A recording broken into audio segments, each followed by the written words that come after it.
था मानो वो पूरी तरह से अपने वश में नहीं है। अचानक बाहर से कुछ आवाज आई। मैग और हॉकिंस ने जल्दी से कपड़े पहने। वो हथियार उठाकर बाहर निकले तो सामने एक औरत उनकी तरफ बंदूक ताने खड़ी थी। ये औरत कोई और नहीं बल्कि लिंडा है, डॉक्टर कोल पार्सन की बीवी, जो अपने गुमशुदा पति को ढूंढती हुई यहाँ आई थी। हॉकिंस ने उसे समझाया कि मैं पुलिस वाला हूँ और तुम्हारे पति की डेड बॉडी मिल चुकी है नदी के किनारे। लिंडा को समझ आ गया कि ये लोग उसे कोई नुकसान नहीं पहुँचाएंगे, तो उसने अपनी बंदूक नीचे कर ली। जब ये लोग बातचीत कर रहे थे तो मैग बेसमेंट में गई ताकि कैबिन की बिजली को वापस लाने का कोई तरीका ढूंढा जाए। तभी हमने वहाँ बच्ची की एक डरावनी परछाई देखी जो मैग का पीछा कर रही है। मैग को वहाँ एक गुड़िया मिली जिसे उसने अपने साथ रख लिया। तभी हॉकिंस ने देखा कि जेकब वहाँ नहीं है और वो उसे ढूंढने बाहर चला गया। बाहर जाकर उन्होंने देखा कि ऊपर वाले कमरे में कुछ अजीब सी आवाजें आ रही हैं। हॉकिंस, मैग और लिंडा छत की तरफ बढ़ने लगे तो देखा कि जेकब इस अजीबोगरीब मशीन में फंसा हुआ है। उन्होंने जेकब को खींचकर बाहर निकाला, लेकिन ऐसा लग रहा था मानो जेकब अब जेकब रहा ही नहीं। वो पूरी तरह से खोया खोया लग रहा था।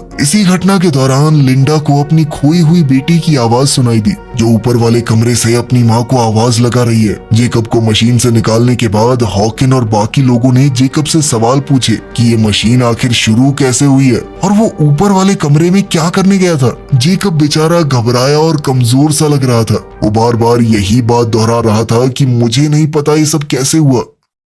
लिंडा उस मशीन के सामने खड़ी होकर थोड़ा घबराई हुई उसे देख रही थी। मैग वहां आई और लिंडा से पूछा कि तुम्हें कोई अंदाजा है कि ये मशीन है क्या। लिंडा ने बताया कि ये एक इलेक्ट्रोमैग्नेटिक मशीन है जो बहुत ताकतवर मैग्नेटिक फील्ड बनाने में इस्तेमाल की जाती है। उसने आगाह किया कि ये मशीन इंसानों के लिए बहुत ही ज्यादा खतरनाक और जानलेवा है। हॉकिंस लिंडा को उस कमरे में ले गया जहां वो अजीबोगरीब फोटोज दीवारों पर चिपकी हुई थी। लिंडा ये सब देखकर और ज्यादा घबरा गई। वो अपने पति के साथ 10 साल रही है और उसे अच्छी तरह से जानती है कि ये काम उसका बिल्कुल नहीं है। उसने पूरे कॉन्फिडेंस के साथ कहा कि ये काम मेरे पति का बिल्कुल नहीं है। अब उसे डर था कि शायद किसी बेहद डरावनी चीज ने मेरे पति को अपने वश में कर लिया है। तभी हॉकिंस को वहाँ एक लैपटॉप मिला जिस पर पासवर्ड लगा हुआ था, तो वो उसे खोल नहीं पाया। उसने लिंडा से इस पासवर्ड को खोलने में मदद मांगी। इससे पहले कि वो कुछ करते, उन्हें खिड़की से घर के बाहर कोल खड़ा हुआ मिला जो कि जिंदा और बिल्कुल ठीक था। वो घबरा कर बाहर की तरफ भागे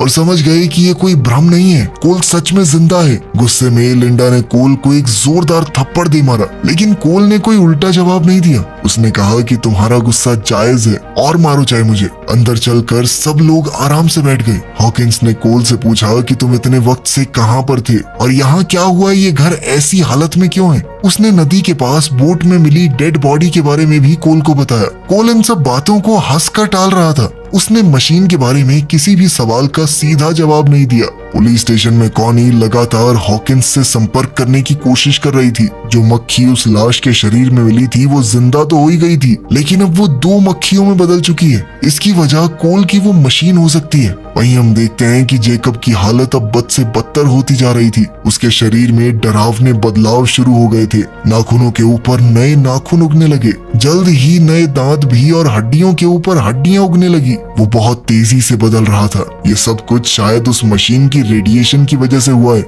हॉकिन ने कोल से काफी सवाल जवाब किए, लेकिन कोल ने कोई भी सही जवाब नहीं दिया। यहाँ तक कि जब लिंडा ने उससे पूछा कि तुम कहाँ गए थे, तब भी उसने कोई खास ढंग का जवाब नहीं दिया। और इधर जेकब कोल की बातें इस तरह मान रहा था मानो वो उसका कोई नौकर हो। जब लिंडा जेकब की हालत देखने गई तो उसका शरीर इस तरह से बदला हुआ देखकर वो बहुत ज्यादा डर गई। वो तुरंत हॉकिंस और मैग को बताने गई। जेकब के शरीर में ऐसा भयानक बदलाव देखकर वो लोग समझ गए कि उन्हें जल्द से जल्द यहाँ से निकलना होगा। जब वो लोग बाहर निकले तो देखा कि जिस बोट से वो सब यहाँ पर आए थे वो अब गायब है। हॉकिंस को कोल के ऊपर अब और ज्यादा शक होने लगा, लेकिन कोल अभी भी इन सारी चीजों को मजाक में ले रहा था। हॉकिंस ने गुस्से में अपना आपा खो दिया। उसने कोल को एक जबरदस्त मुक्का दे मारा और उसे बांध दिया ताकि वो आगे किसी चीज में मुसीबत ना पैदा कर सके। लिंडा ने कहा कि हमें थोड़ा ढूंढना चाहिए, यहाँ आसपास कोई तो होगा ही जो यहाँ से बाहर निकलने में हमारी मदद कर सके। हॉकिंस और मैग आसपास लोगों की तलाश में वहाँ से निकल गए। वो जल्द ही एक कैंपिंग साइट पर पहुंचे जहाँ बहुत सारा सामान पड़ा था, रहने खाने की जगह भी थी। लेकिन इस कैंप के अंदर बहुत सारी सड़ी गली डेड बॉडीज पड़ी हैं, जिन्हें देखकर वो दोनों तुरंत वहाँ से दूर भागे। ये घिनौना दृश्य देखकर मैग उल्टियां करने लगी। हॉकिंस ने उसे शांत करने की कोशिश की, लेकिन इसी दौरान मैग ने भावुक होकर कहा कि मैं प्रेग्नेंट हूँ, मेरे पेट में तुम्हारा ही बच्चा है। इस वक्त केबिन में लिंडा कोल के साथ अकेली थी। लिंडा ने जब सच की कड़ियों को जोड़ना शुरू किया तब उसे समझ आया कि कोल ने बहुत सी सच्चाई सबसे छुपा कर रखी है। उसने कोल के लैपटॉप के पासवर्ड में टिंकर बेल डाल दिया, जिससे लैपटॉप तुरंत खुल गया। दरअसल कोल उसे पहले इसी नाम से पुकारा करता था। थोड़ी छानबीन के बाद उसे लैपटॉप में कुछ डरावनी वीडियोस मिली, जिसमें कोल ने कई लोगों पर एक्सपेरिमेंट किया।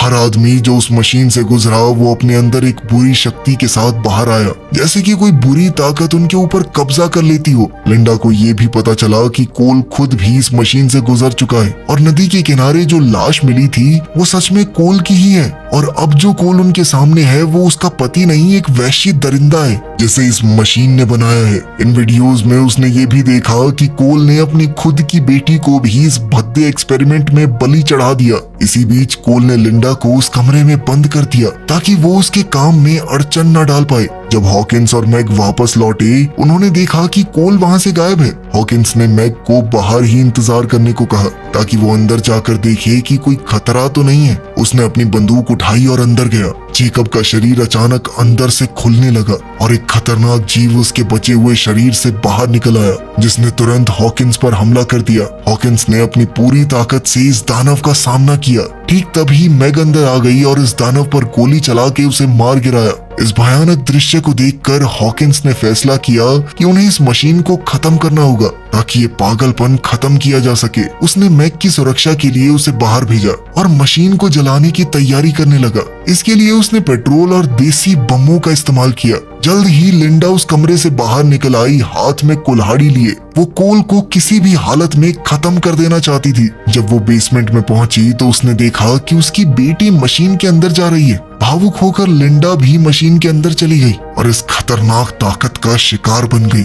बाहर इसी महीने शिकार हुए लोग जंगल में कहीं कहीं से कैबिन की तरफ बढ़ने लगे। मैग जितने लोगों को मार सकती थी उन्हें मारती रही, लेकिन कोई फायदा नहीं था क्योंकि जंगल से ये अजीबोगरीब इंसान बहुत ज्यादा तेजी से बाहर आने लगे। उधर बेसमेंट में हॉकिंस को पेट्रोल मिला और वो उसे उठाकर ऊपर वाले कमरे में जाने लगा। अब लिंडा का शरीर भी काफी हद तक बदल चुका था, जिस वजह से मैग को मजबूरी में उसे भी गोली चलाकर खत्म करना पड़ा। ऊपर वाले कमरे में हॉकिंस और कोल के बीच हाथापाई शुरू हो गई। कोल ने हॉकिंस की 2 उंगलियां मुंह से काटकर अलग कर दी। हॉकिंस ने एक लोहे की रॉड से कोल का सर कुचल दिया। मौका मिलते ही हॉकिंस ने मशीन को आग लगा दी। आग बहुत जल्दी फैलने लगी थी, इसलिए हॉकिंस ने चिल्लाकर मैग को बाहर जाने के लिए कहा। मैग तो बाहर चली गई, लेकिन कोल दोबारा उठ गया और उसने हॉकिंस को पकड़ लिया ताकि वो बचकर न जा पाए। एक बड़े धमाके से पूरा घर उड़ गया और सब कुछ तबाह हो गया, लेकिन हॉकिंस ने उसे रोकने के चक्कर में अपनी जान कुर्बान कर दी।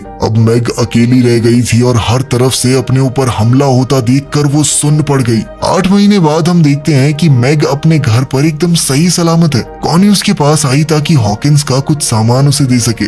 जैसे ही कॉनी सामान देकर गई, उसने ये सारा सामान जला दिया। इसके बाद हमने देखा कि मैग का सड़ा गला शरीर पेड़ के नीचे पड़ा था, जिससे पता चलता है कि असली मैग तो मर चुकी है। ये मशीन का बनाया हुआ एक बहरूपिया है और ये पक्की बात है कि उसके पेट में जो बच्चा है वो भी आम तो नहीं होगा। वीडियो पसंद आई तो लाइक कर देना, चैनल को सब्सक्राइब कर लेना। मिलते हैं अगली वीडियो में।